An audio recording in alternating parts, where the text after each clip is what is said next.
Biology online classes में आपका फिर से स्वागत करता हूं।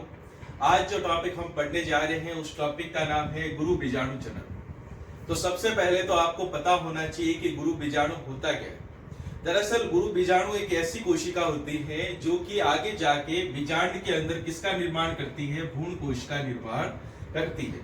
आपने बीजांड की संरचना पढ़ी है और बीजांड के केंद्र भाग के अंदर एक विशिष्ट संरचना पाई जाती है जिसको हमने नाम दिया था भ्रूण कोश। तो दरअसल गुरु बीजाणु वह कोशिका होती है जो कि आगे जाके किसके अंदर चेंज हो जाती है, भ्रूण कोश के अंदर बदलती है। तो सबसे पहले आपको गुरु बीजाणु का निर्माण कैसे होता है वो प्रोसीजर समझना पड़ेगा।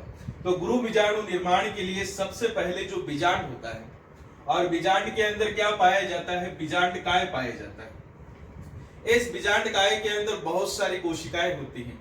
इसमें से एक कोशिका अपने आकार में थोड़ी सी क्या होती है, बड़ी होती है और इस कोशिका को हम किस नाम से जानते हैं, प्रपशु कोशिका के नाम से जानते हैं। इस कोशिका के अंदर विभाजन होता है और विभाजन होने से ये कितनी कोशिका में बदल जाती है, दो कोशिकाओं में बदल जाती है। इसमें से एक कोशिका क्या कहलाती है, प्राथमिक भित्ति कोशिका, जबकि जो दूसरी कोशिका होती है उस कोशिका को प्राथमिक बीजाणु कोशिका कहा जाता है।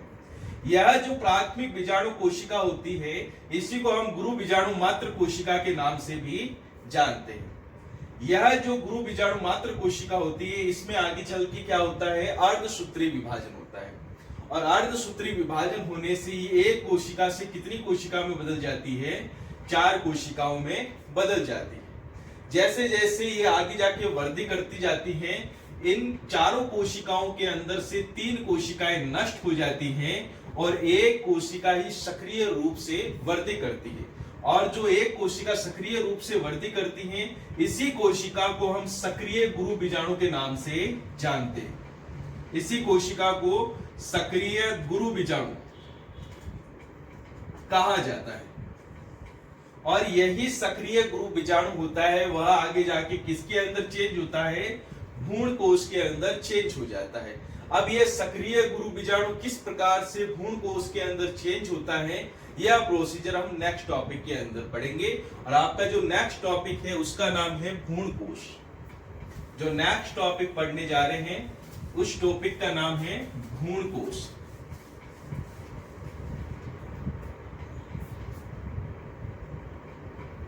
भ्रूण कोश। देखिए पिछले वाले टॉपिक के अंदर जो गुरु बीजाणु था यानी सक्रिय गुरु बीजाणु का क्या हो गया था, निर्माण हो गया था। ठीक है, और ये सक्रिय गुरु बीजाणु कहां पर उपस्थित है, बीजांड के बीजांड काय के अंदर उपस्थित है। इस सक्रिय गुरु बीजाणु के अंदर जो केंद्रक पाया जाता है, ये रहा केंद्रक, और इस केंद्रक के अंदर क्या होता है, समसूत्री विभाजन फर्स्ट होता है। समसूत्री विभाजन फर्स्ट होता है जिसके कारण इस कोशिका के अंदर कितने केंद्रक बन जाते हैं, दो दो केंद्रक बन जाते हैं। आगे चल के फिर से इसी केंद्रक के अंदर समसूत्री विभाजन सेकंड होता है जिसके कारण से इस कोशिका के अंदर कितने केंद्रक बन जाते हैं, चार केंद्रक बन जाते हैं। फिर से एक बार इसी कोशिका के जो केंद्रक होता है उसके अंदर कोशिका विभाजन या समसूत्री विभाजन थर्ड होता है। समसूत्री विभाजन थर्ड होने के कारण से इस कोशिका के अंदर अब प्रत्येक ध्रुव के ऊपर चार चार केंद्र क्या हो जाते हैं, उपस्थित हो जाते हैं। अब प्रत्येक ध्रुव के ऊपर कितने कितने केंद्रक है, चार चार केंद्रक है। इनमें से एक एक केंद्र कहां पर आ जाता है, इसके मध्य के अंदर आ जाता है। ऊपर से एक केंद्रक सेंटर में आ गया और नीचे से एक केंद्रक होता है वह भी इसके सेंटर के अंदर आ जाता है। इस प्रकार की संरचना बनने के बाद में अब कोशिका के अंदर कोशिका द्रव्य का क्या होता है, विभाजन होता है और कोशिका झिल्ली बनती है। जैसे कि ये कोशिका थी, ठीक है, और इस कोशिका के अंदर ऊपर की तरफ कितने केंद्रक हैं, तीन केंद्रक। सेंटर के अंदर कितने केंद्रक हैं, दो केंद्रक जो कि आपस के अंदर जुड़ चुके हैं। और नीचे की तरफ कितने केंद्रक हैं, तीन केंद्रक हैं। अब इनके चारों ओर किसका निर्माण होता है, कोशिका झिल्ली का निर्माण होना स्टार्ट होता है। पहले ऊपर वालों की तरफ होना स्टार्ट हो गया, ये झिल्ली बन गई कोशिका के केंद्रक की चारों ओर। उसके बाद में नीचे वाली कोशिका होती है उसके चारों ओर किसका निर्माण होना स्टार्ट हो जाएगा, झिल्ली का निर्माण होना स्टार्ट हो जाएगा। इस प्रकार से आपको जो ये संरचना दिखाई दे रही है, ये कौन सी संरचना होती है? भ्रूण कोश की संरचना होती है। और इसके अंदर जो ऊपर वाली 3 कोशिकाएं पाई जाती हैं, इन्हें प्रतिमुखी कोशिका कहा जाता है। इन्हें प्रतिमुखी कोशिका कहा जाता है। और सेंटर के अंदर जो 2 केंद्रक आपस में जुड़े हुए पाए जाते हैं, उन्हें द्वितीयक केंद्रक कहा जाता है। इन्हें द्वितीयक केंद्रक कहा जाता है। जबकि जो नीचे की तरफ 3 कोशिकाएं पाई जाती हैं, उसमें से एक कोशिका तो अंड कोशिका कहलाती है, जबकि नीचे की दोनों कोशिकाएं सहायक कोशिका कहलाती है। सहायक कोशिका कहलाती है।